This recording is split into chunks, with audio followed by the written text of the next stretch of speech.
Hello, Anderson County. This is Councilman Brett Sanders recapping July the 16th, 2024's council meeting.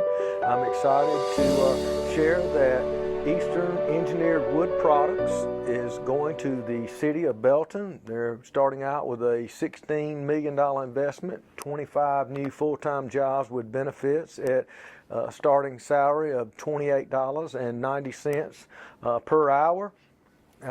It's a $1.34 million annual payroll.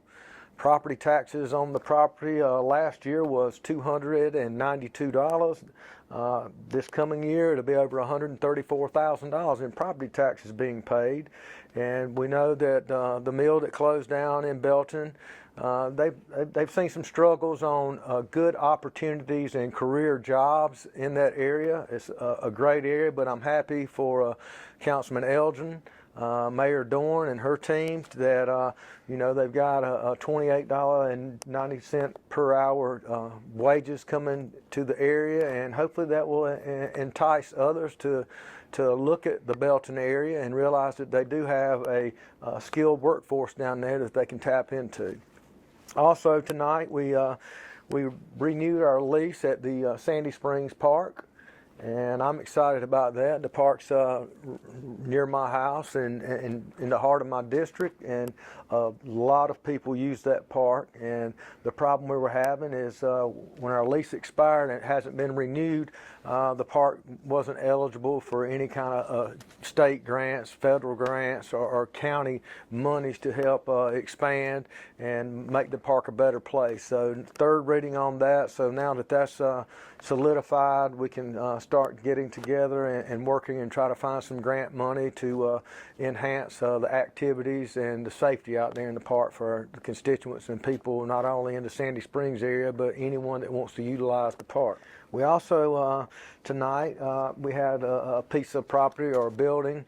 We did a 30-year conveyance with Habitat for Humanity, and they do a lot of great things for the county and the community, so I was glad to see that. It was a 30-year deal. We actually had it scheduled less, but Habitat wanted longer so that they could actually put their own funding in to do improvements on the building. So I'm glad that worked out and happy for them, and God bless them, and I appreciate what they do for the community. Finally, but not least, tonight was we had voted to put the 1 cent tax on a referendum, transportation tax that could only be used for roads, bridges, and safety, nothing else, not vehicles, not employees, not equipment.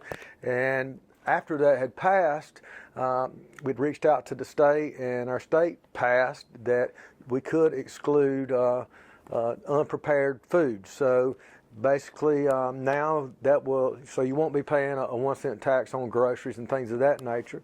And I'm glad to see that. It will hurt the amount of funding that goes to our roads, but we also got to look at people on fixed incomes and things of that nature.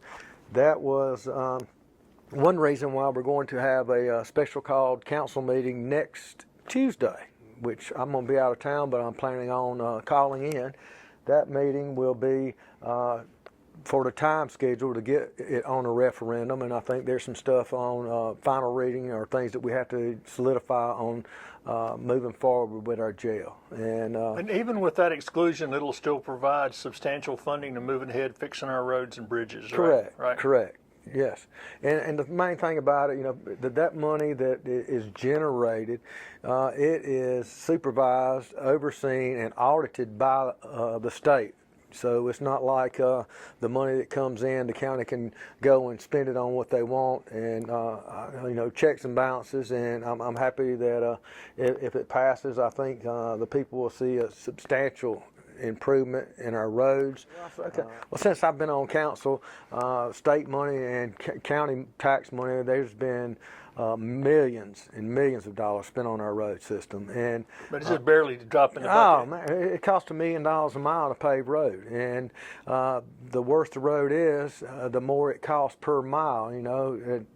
My first go around with. I kept going, man, why are they paving this road over here? It's really not that bad. There's a road that's a lot worse, but the road that's a lot worse, you might get a half a mile because it's got to be taken all the way down to the dirt and you aggregate, so it eats up your costs.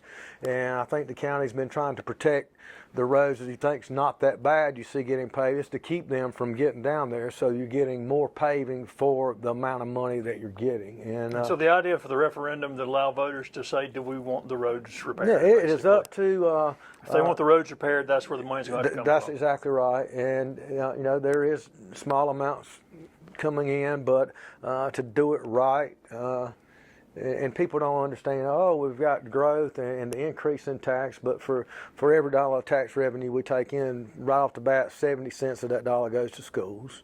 Then you've got another 10% that goes overall to library, fire safety, and then what's left over, our sheriff's department actually takes over 45% of the county's budget. So basically, when you run all the numbers through, the county's running the entire county on about 5 or 6 cents for every dollar collected. And you mentioned growth. Growth also means more wear on the roads. Growth means more wear on the roads. Growth means, okay, we've got to increase the number of our deputies to make sure our citizens are protected, which we just done in the last budget.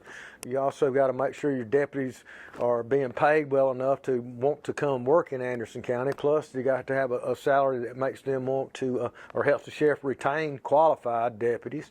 And solid waste. You know, as it comes in, you know, you feel like, oh, well, there's more revenue coming in, but it's kind of like a net zero to some effect. You know, they're covering and sustaining them being here, but there's not, you know, the money you would think in your mind that, oh yeah, now we're going to have more money to do certain things. But as people come in, as you know, we haven't raised taxes in what, 7 years, 11 years, I think. We have a 1 mil increase, and my first year on council, we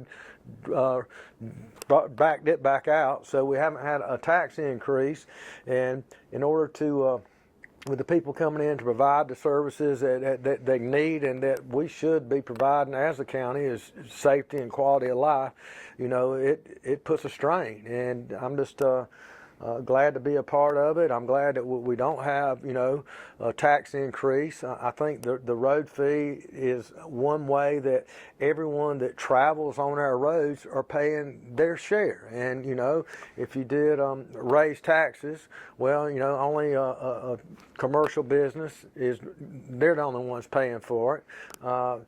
Renters aren't paying for it. You know, your vehicle is paying a small percentage of it, but those who don't travel, or those that work in or live in another county that comes into Anderson County to work, they're utilizing their assets and their money is being taxed in their own county. So there's a lot of variables and factors you have to take into effect, and once you start digging into it, you think, hey, I've got this figured out, and you know, it's like an onion. The more layers, you just keep peeling back more and more layers, and it's a trick to balance it out and to make it, you know, my goal is, you know, no tax increase. I want to make sure that people have the goods, the services, the opportunities that they need to thrive and succeed in Anderson County. And overall, I think our council and our county is doing a tremendous job. And I'll put our county up against any county in the United States. Thank you very much for taking the time to listen to me. I appreciate the opportunity to serve my constituents, and I appreciate the opportunity to serve Anderson County.